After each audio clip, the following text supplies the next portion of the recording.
सूर्य ग्रह 17 अगस्त 2025 को कर्क राशि से निकलकर अपने स्वयं की राशि सिंह राशि में प्रवेश करेंगे और यहाँ पर आगामी 17 सितंबर 2025 तक स्वयं की ही राशि में रहेंगे।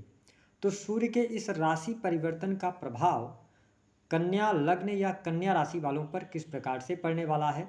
आने वाले एक महीने में सूर्य देव के प्रभाव के कारण आपके जीवन में किन क्षेत्रों में आपको सफलता प्राप्त होगी, कहाँ पर आपको सावधानी रखनी है, विस्तार से इस वीडियो में हम चर्चा करेंगे। साथ ही बताएंगे कि यदि इन भावों में सूर्यदेव विराजमान हो तो निश्चित तौर पर सरकारी क्षेत्र में व्यक्ति के लिए बहुत अच्छे पद के योग बन जाते हैं। तो इसकी भी जानकारी देंगे और वीडियो के अंत में हम कुछ आसान से उपाय भी आपको बताने वाले हैं। तो चलिए वीडियो की शुरुआत करते हैं, लेकिन उससे पहले यदि आपने अभी तक चैनल को सब्सक्राइब नहीं किया है तो चैनल को सब्सक्राइब कर लीजिएगा, नोटिफिकेशन बेल को ऑन कर लीजिएगा। देखिए कन्या राशि वालों, सबसे पहले ये समझते हैं कि सूर्य ग्रह का यह जो गोचर हो रहा है यह कब से लेकर कब तक के लिए हो रहा है। तो देखिए सूर्य ग्रह 17 अगस्त 2025 से लेकर और 17 सितंबर 2025 तक सिंह राशि से गोचर करेंगे, जहां पर ऑलरेडी केतु देव विराजमान हैं, जिसके परिणाम स्वरूप सूर्य केतु की युति भी बनेगी। और 30 अगस्त 2025 को बुध ग्रह भी सूर्य के साथ होंगे 15 सितंबर तक, यानी सूर्य बुध और केतु की युति बनने जा रही है। हमारे ज्योतिष शास्त्र में सूर्य को आत्मा, पिता, मान सम्मान, सरकारी क्षेत्र, राजनीतिक क्षेत्र, पद प्रतिष्ठा, यश, कीर्ति, साथ ही शरीर में पाए जाने वाली हड्डियां और इम्यून सिस्टम, इन सभी चीज़ों का कारकत्व प्राप्त है। और इसी दौरान आप देखेंगे कि पितृपक्ष का भी आरंभ होगा, जो कि 22 सितंबर 2025 तक रहेगा। अब जब हम बात करते हैं सूर्य जैसे ग्रह की, तो जन्म कुंडली के यदि प्रथम भाव में सूर्य ग्रह विराजमान हो या सेकंड हाउस यानी द्वितीय भाव में सूर्य ग्रह विराजमान हो, चतुर्थ भाव में सूर्य ग्रह विराजमान हो, छठे भाव में सूर्य ग्रह विराजमान हो या 11वें भाव में सूर्य ग्रह विराजमान हो, तो व्यक्ति को सरकारी नौकरी के योग बहुत ज़्यादा प्रबल बन जाते हैं। यद्यपि सूर्य की स्थिति बहुत अच्छी मानी जाती है सरकारी क्षेत्र से लाभ प्राप्ति के लिए। अब यदि आप कन्या लग्न या कन्या राशि के हैं तो आइए जानते हैं कि सूर्य का यह गोचर आपके लिए कैसा रहेगा। देखिए कन्या राशि वालों, सूर्य ग्रह अपनी स्वयं की राशि से गोचर करेंगे और आपकी राशि से 12वें भाव में इनका गोचर होने जा रहा है। देखिए सूर्य प्रकाश के ग्रह हैं, लेकिन 12वां भाव जो होता है यह हॉस्पिटल खर्चा, रात्रि शैया सुख, अनर्गल खर्चे, विदेश को शो करता है। ऐसी स्थिति में यदि देखा जाए तो जैसे सूर्यदेव आपके 12वें भाव में गोचर करेंगे तो निस्संदेह इस समय अवधि के दौरान आपके खर्च में ये अधिकता लेकर आएंगे।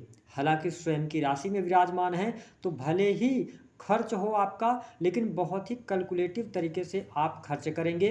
लेकिन यह गोचर स्वास्थ्य के दृष्टिकोण से आपके लिए अच्छा नहीं रहने वाला है। स्वास्थ्य संबंधित तकलीफ निश्चित तौर पर आपको देखने को मिलेगी, तो अपने स्वास्थ्य का ध्यान आप बनाए रखिएगा। मैं ऐसा इसलिए कह रहा हूँ क्योंकि सूर्य केतु एक साथ आपके 12th हाउस से गोचर करेंगे और 30 अगस्त से लेकर और 15 सितंबर तक जो आपके राशि के स्वामी है बुध की भी स्थिति 12th हाउस में जाएगी, जो बहुत अच्छी नहीं कही जा सकती है। तो ऐसी स्थितियों में अपने स्वास्थ्य को लेकर आपको सचेत रहने की आवश्यकता रहेगी। स्वास्थ्य में विशेष तौर पर अनिद्रा की समस्या, वर्कलोड आपका बढ़ा रहेगा, मानसिक तनाव, सिरदर्द या आंखों में पहले से कोई प्रॉब्लम रही है तो थोड़ा सा यहाँ पर अपने सेहत का आपको ध्यान रखना पड़ेगा। खर्च होता हुआ हॉस्पिटल पे नज़र आ रहा है, लेकिन ठीक इसके साथ साथ कुछ क्षेत्रों में आपको अप्रत्याशित लाभ भी देखने को मिलेगा।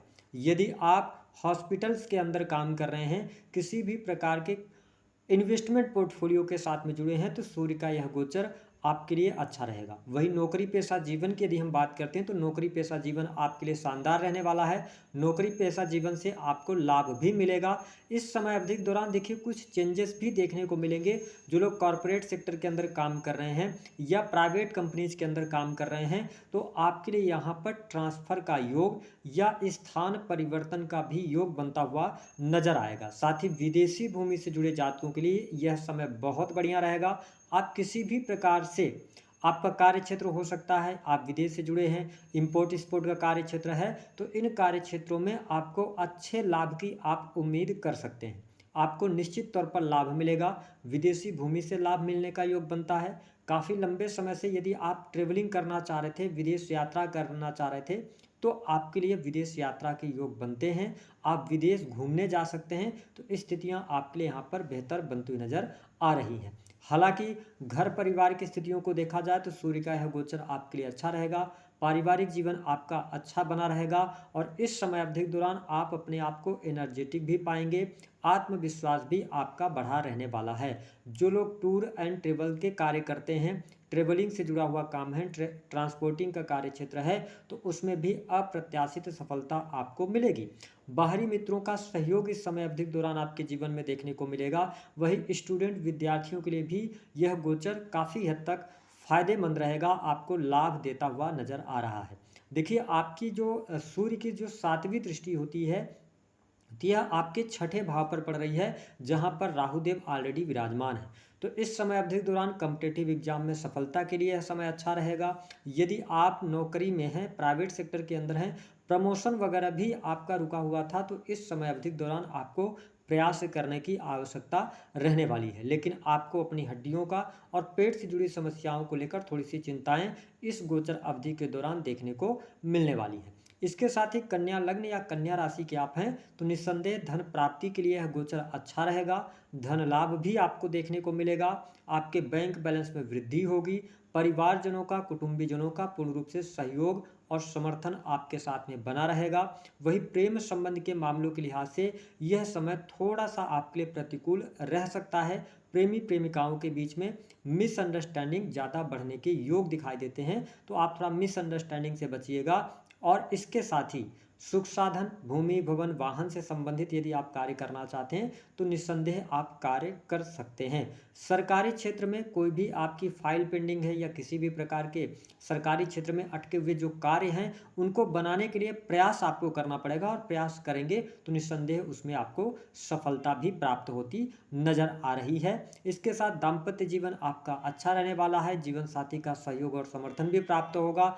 इसके साथ साथ माता की हेल्थ भी इम्प्रूव होती नज़र आ रही है। सुख साधन आपके बढ़ेंगे। और इसके साथ जो लोग किसी भी प्रकार के सेक्रेटिव सर्विसेज के अंदर हैं, रिसर्च का काम करते हैं, एजुकेशन फील्ड से जुड़े हैं, कोई ऑनलाइन से जुड़ा हुआ कार्य है, तो सूर्य का यह गोचर आपके लिए लाभकारी परिणाम अवश्य लेकर आ रहा है। देखिए, कन्या राशि वालों, सूर्य की इस गोचर अवधि के दौरान आपको क्या उपाय करना चाहिए। देखिए, पितृपक्ष जब शुरू हो रहा है 7 सितंबर 2025 से, तो आपको अपने पितरों का ऋण चुकाने का इससे सुनहरा अवसर नहीं मिल सकता। और सूर्यदेव सिंह राशि से गोचर कर रहे हैं, तो अपने पितरों की प्रसन्नता के लिए आप उनकी पूजा अर्चना उपाय कर सकते हैं। और साथ ही सूर्य जब 12वें भाव से जा रहे हैं, तो आप अपने जो नियमित दिनचर्या है उसको सही रखिए। उठने का समय, सोने का समय निश्चित कीजिए और भगवान सूर्य को अर्घ्य दीजिए। और बुध की स्थिति 12वें भाव में है, तो आप भगवान गणेश की भी आराधना करेंगे तो आपके लिए यह गोचर फायदेमंद सिद्ध होगा। तो दी गई जानकारी पसंद आई है तो वीडियो को लाइक करें, चैनल को सब्सक्राइब कर दें।